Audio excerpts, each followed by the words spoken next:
Welcome to The Truth in This Art. I am your host, Rob Lee. You're listening. I appreciate you checking in, tapping in and checking out this podcast for candid conversations on arts and culture. Today, I have the distinct privilege of being in conversation with the Director of Sales and Marketing at the Lord Baltimore Hotel. Please welcome Lee Johnson-Lowe. Welcome to the podcast. Thanks, Rob. Appreciate it. Appreciate you coming on and making the time to chat with me today. So before we get into the conversation, because I find recently I've been like having to put the microphone on, having to put the record button on because I'm already in the middle of a conversation with someone. I'm like, I'm losing the good stuff.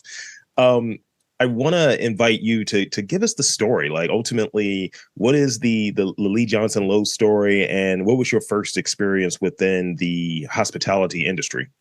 Yeah. So when I was 16 years old, I thought it was time for me to get a part-time job. And I stopped in at the Holiday Inn in Warren, Pennsylvania, and said, I want a job. And they hired me as a busboy. And I progressed very quickly. So within months, I became a floor supervisor. And then by my senior year, I knew the hotel industry was what I wanted to do. So I asked the general manager of the Holiday Inn if I could work the front desk. And he said, well, you would be the youngest front desk clerk we ever had, but we're going to give you a shot. So my last year of high school, I worked the front desk 40 hours a week, and it was in my blood from there. I just knew I had to do it. I went to Penn State University for hospitality management and jumped right into management. So what was it? And thank you for sharing that. What was it about the hospitality industry, maybe those early experiences, or even pursuing hospitality management? Because I had friends who were in that area in college. I was like, yeah, you're an interesting breed, guys. I was like, I need to make some connections. I need some hotel connections for the future and things of that sort. But what was it about this industry that drew you in? And what is it about perhaps your personality and the way that you go about your work that makes you just so good at what you do? Because when we're in an industry and we know that's our thing, it has to be something that comes from us. It was the stable hours and the short days, and just kidding. Hospitality is not that at all. We are a 24/7 industry, and it can be a lot of long hours.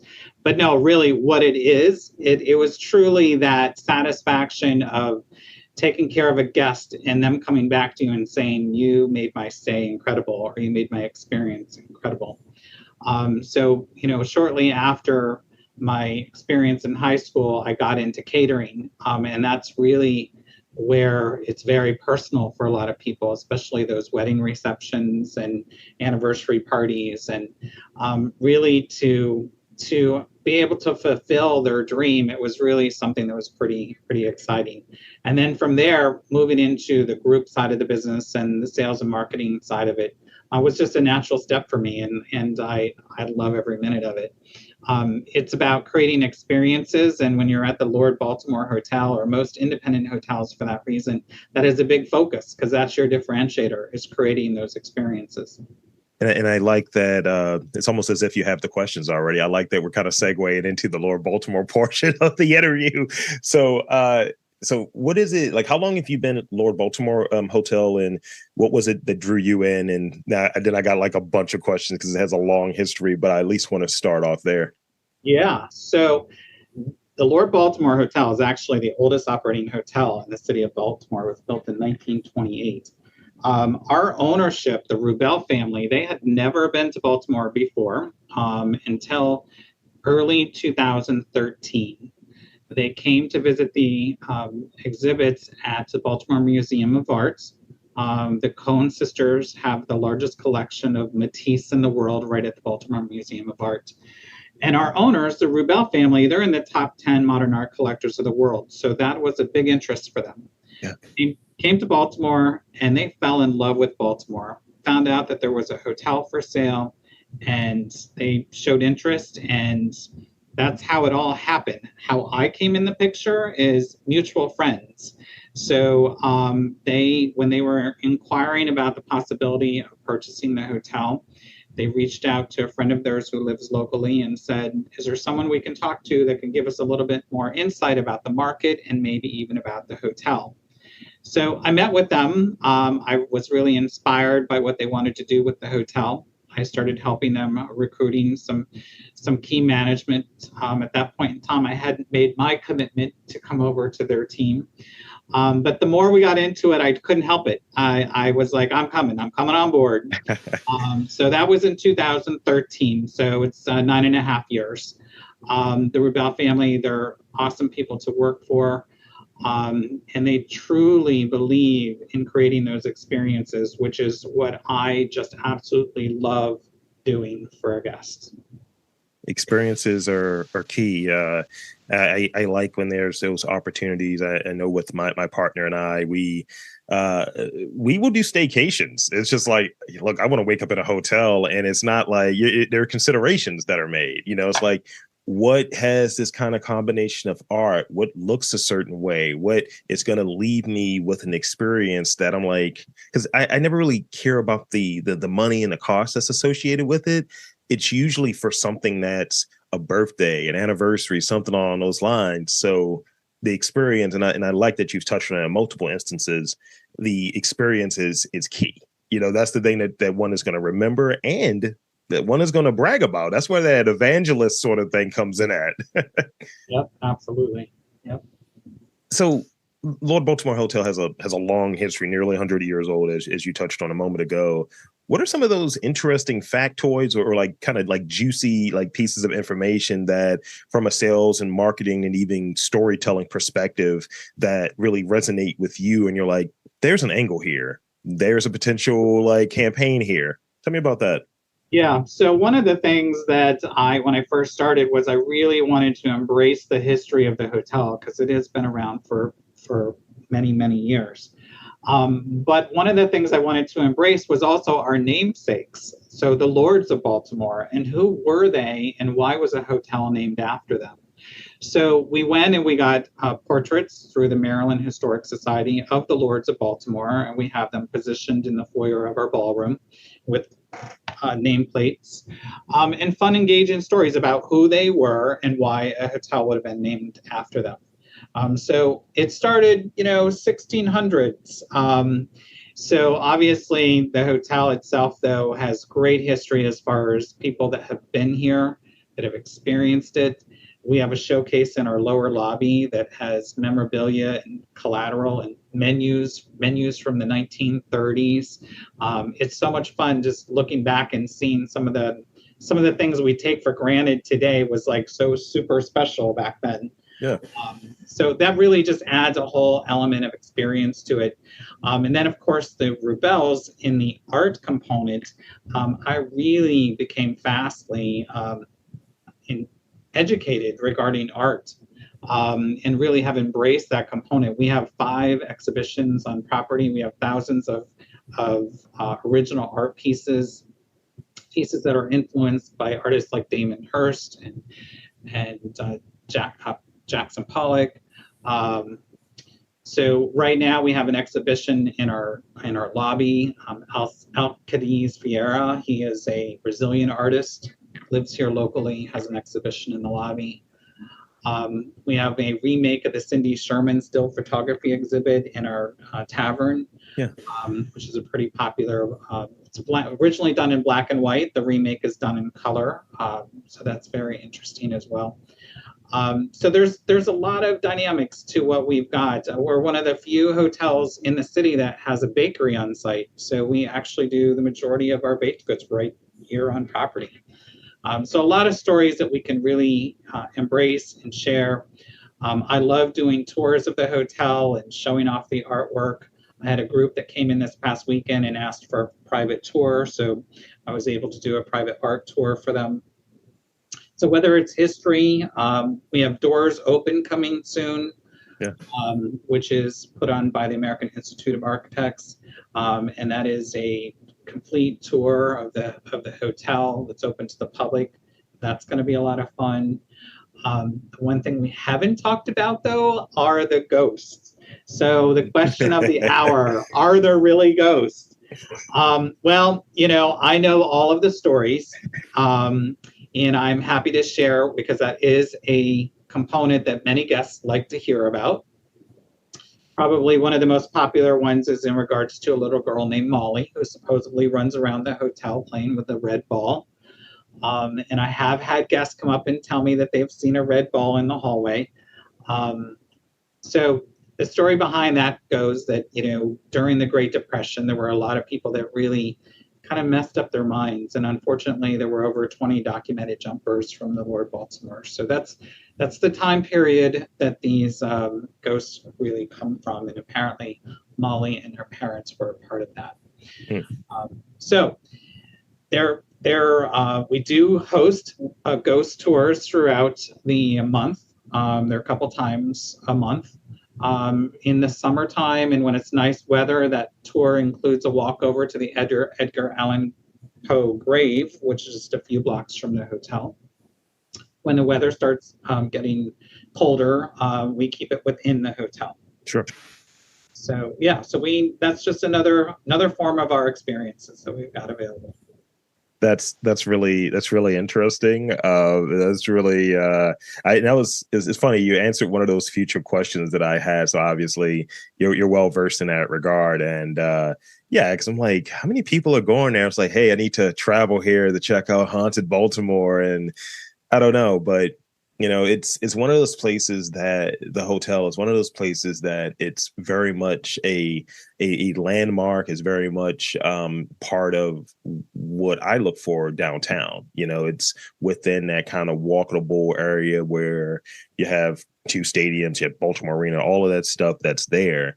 What sorts of how do you leverage it being in that area in terms of maybe partnerships, in terms of maybe collaboration with certain entities, like maybe Downtown Partnership or even the sports franchises down there? Which sorts of collaboration, if any, kind of go into being in that big part of downtown, that tourist area? Yes, and yes to all the ones that you said. But also, in addition to Downtown Partnership and Visit Baltimore and all the kind of organizations you would expect us to be involved with, we also, because of our art connection, we very, very much tie ourselves to the museums in the area. American Art Museum, Walters Art Gallery, Baltimore Museum of Art, and there are many museums throughout the city. We also like to tie ourselves into performance art. So Hippodrome, obviously the Everman Theater is a big partner of ours, the Lyric Opera House. So those are important components to us as well. And we really spend a lot of time promoting them and cross-promoting. Yeah. So I want to hear, and I want to dive into this one question. It's a little further down, but I at least want to ask this now. Tell me about, like, when it comes to your works, there's a creative bend to it. There is a service bend, an experience creation sort of bend to it. What are, for you, some like uncommon sources of inspiration? Because I think a lot of times we don't think of, someone that's working in the marketing that they're being inspired. They're like, hey, I need to find a way to promote what I'm doing or to get the word out or do the storytelling for what I'm doing. But what inspires you, and what are some of those more uncommon sources of inspiration for you, maybe that don't really seem like they fit within the whole hospitality industry? Right. I love that question. I know I've used this word over and over again, but I have to say it again here. Experiences. So I go and experience as much as I can, and I steal from the best. So if I had a great experience, I try to figure out how I can implement that into the hotel's experience. Maybe I went to a paint night somewhere. Yeah. I was like, wow, that would be a great thing to implement into the hotel. So sometimes we do paint nights. That's just a prime example of really just keeping your eyes open for that experience and how can it translate into the hotel. Maybe I went to a drag show. Well, gosh, why aren't we doing drag shows on our rooftop, which we did before the pandemic, and we'll get back to next year. So it's really keeping your eyes open and knowing and really knowing how you can implement it into the hotel experience. I love that. I love that. And yeah, I think that's what I'm doing in different cities that I travel to and doing interviews, like taking and stealing, unabashedly stealing, of, oh, well, they're doing this here. Why aren't they doing it in Baltimore? And seeing different hotels, for instance, that, hey, we have a space, we have this conference room, we can do this. Would you be interested in doing a podcast here? And I was like, okay, that's an option. That's a thing to do. Or even I remember being in Nashville and going to the 21C hotel, that museum hotel situation. And I was like, this is great. When are we getting one in Baltimore? Or when is a hotel in Baltimore gonna like copy this idea and make it their own? I was like, Sure. I like all of these different things. And ultimately it's the thinking that goes into what that experience is. Who, like, the people that are driving and making the decisions, what are they doing? So as hearing from you that you're a person that likes to bring your experiences in and see how you can apply it at the Lord Baltimore Hotel, that's great to me. Yeah, it adds a lot to the experience for sure. So over the last few years, there's been more and more innovation, new ways with regards to like social impact and things of that nature. And that's, I think, part of what like entities do. I think over whether it's a hotel, whether it's a business, if you're within the community, you have to like do things and show that you're a part of the community. What sorts of things like within like the Lord Baltimore Hotel are like these are community based? These are opportunities that where the hotel is working with the community, whether it be with artists, whether it be with people from a community standpoint. Speak on that. Let me start by saying when it comes to social media, we do a really great job with our social media, but we're careful not to overshare because that's when you start losing followers. We also try not to oversell because people don't necessarily want to be sold on social media. They want to hear the stories. They want points of interest, and that's really what we focus on. Now, how do we share our commitment to the local community? Sure. That's big for us. That's right into our mission statement. We have Baltimore in our name, Right. so it's super important to us. So we do a lot of use of our own social media in promoting other things and other organizations in the area.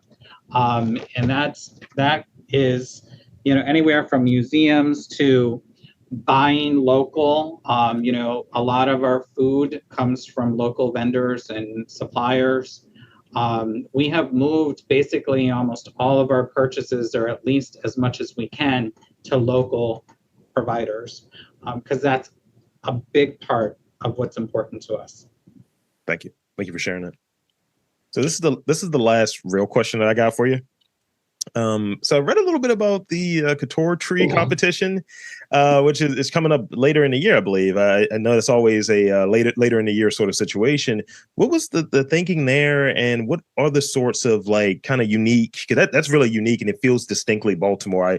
I don't know why I'm getting like a John Waters vibe off of it, but it feels distinctly Baltimore. So tell me about like that, how that came about, and maybe other combinations that are similar, other programming that's similar to it. Sure. So the Couture Tree, we're going on to, it's about 9 years, I believe. And I had this thought many years before that. I saw a Couture Tree, and it wasn't necessarily a holiday Couture Tree, but it was a Couture Tree in a magazine or online. And I was like, how cool would that be to have something like that in the hotel lobby? Yeah. The hotel I was at the time, I kind of ran it by and they're like, oh, whatever, just another crazy idea, blah, blah, blah. So I got to the Lord Baltimore Hotel, of course, and I introduced it to the general manager, and he was, oh yeah, we're doing it. So the first year we had 12 trees. Yes, I designed 3 of those 12. But then we got it going. So each year now we're up to 25, 30 trees. And it is truly a blend of fashion and a Christmas tree. Yeah. So, and it's amazing. These artists really come forward with some really outstanding designs. And they are displayed in the lobby the end of November. So installation occurs Thanksgiving weekend, and then starting that following Monday, they stay in place until right after the new year. There is a voting that happens at a private event that the hotel hosts. We invite some key neighbors in, and they cast the voting. And so that's been a big tradition of ours for the last 2 years. We've had to do it virtual, so we're super excited that we're actually able to do it back in person again. We have done similar events to this over the years, not as consistent or annual as you would say, but we've done like a hat design competition during Preakness. Nice. So we're always seeking out new opportunities like that. This year, we are partnering with the American Institute of Architects on gingerbread contest, making gingerbread houses. So that'll be another component on top of the Couture Tree, kind of making Charles Center and Charles Plaza as a destination for the holidays, because there will also be the Candyland. If you didn't see it last year, it's a pretty cool experience out in Center Park. So you'll have kind of the gingerbread contest, which is right next door, and then the Couture Tree. So it'd be pretty cool. That's really cool. Thank you for sharing that. And as a person that has ideas and you're like, all right, and then having the opportunity to go somewhere and really be able to put your idea, like your experience and going to the Lord Baltimore Hotel, and we're like, oh yeah, we're doing that. That must have felt really cool. Yeah, absolutely. So that's kind of the wrap up of the real questions. And if you'll indulge me, I have a few rapid fire questions for you. And I'm going to start off with a very easy one. What are your go-to baked goods? You know, you mentioned there's a bakery on site or what have you. What are you having? Are you a cookie person? Are you into the cakes? What are you into?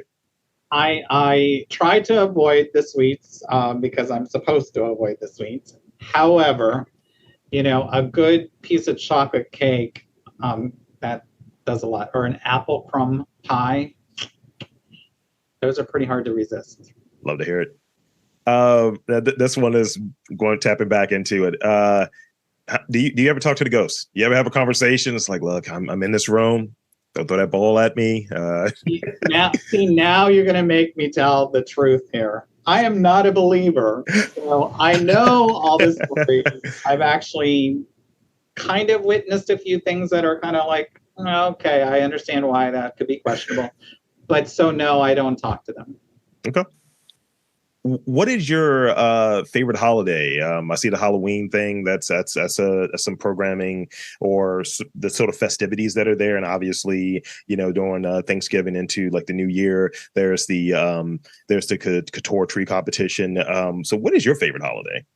Oh wow, it's probably going to be Christmas because Christmas I almost always have off, and it's a family day, so. A lot of when you're in the hotel industry, you don't normally get to spend a lot of the holidays with your family, but that is one that I get to spend with my family. So I really embrace and appreciate that. It's great. So obviously, I've seen pictures. I've done my deep dive. I've done my research. You're a dapper individual. You put on a great ensemble. What is your favorite fashionable accessory? Is pocket squares, ties? Are you a sock guy? What is your favorite clothing accessory? Okay. I do a lot of pocket squares or pocket rounds. They're not always square. But lately, I don't know why I've just gotten this craze over shoes. It's all about the shoes. Okay. I like a nice pair of shoes. I mean, I'm in this spot where I'm going to more public things, and I'm like trying to figure out what is my artist kind of attendee costume, and I feel like it's a lot of black and comfort oriented, but I'm always wearing Doc Martens. I was like, this is great stability in my ankles. I don't have to worry about rolling my ankles. This is great, and it feels more arty. I don't know. Yeah. I'm definitely a person that's not afraid to be out there a little bit and have something that kind of jumps out at you, so that so it might be a big, bright, colorful, handkerchief or a tie. I like that. I'm figuring out, since we're recording this like a little bit before, about a month and change before Halloween, and I feel like there's a suit that I'm going to get. And for context, I'm 6'4", so it's a lot of me. Yeah. And it's just like, oh yeah, I'm gonna wear a garishly bright suit. I'm gonna figure out what it is. It's a character I saw in a movie, and it's like, I'm wearing this. I don't know how it's gonna work out, but I'm wearing it. And I believe the color is kind of a mint. So it's just me as a big strip of toothpaste. It's fine. It's fine. Nothing wrong with that. Dare to be different. That's absolutely. So lastly, in these rapid fire questions, it's almost like shameless plug time too. Share something interesting that's coming up at the Lord Baltimore Hotel. The floor is yours. So this coming weekend, we are actually doing a ghost hunt, which is going to be a lot of fun. So it's National Ghost Hunt Day. So who would have thought it was a thing, but it is. So hundreds and hundreds of ghost hunts will be happening all on the same day at the same time. So that's kind of cool. We do have our bakery features specials daily that are just amazing. If you haven't been by the LB Bistro and Bakery, there's a lot that goes on there. As of September, we reopened our theater. So we have a built-in theater at the hotel. It's a 90-seat theater.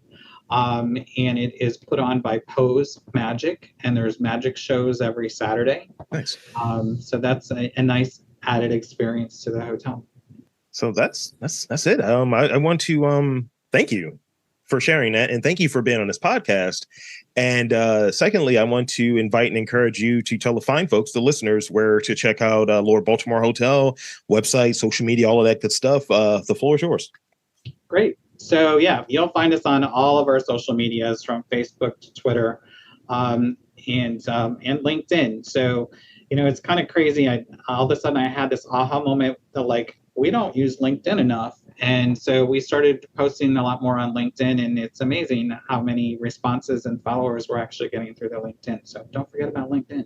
You're not wrong about that. I've used LinkedIn, and people seem a bit more inclined to book and schedule. People are on their P's and Q's there. Yeah, for sure. So with that said, I want to again thank Lee Johnson-Lowe of the Lord Baltimore Hotel. And I'm Rob Lee, saying there are places to visit, a community, maybe a few ghosts in and around your neck of the woods. You just got to look for it.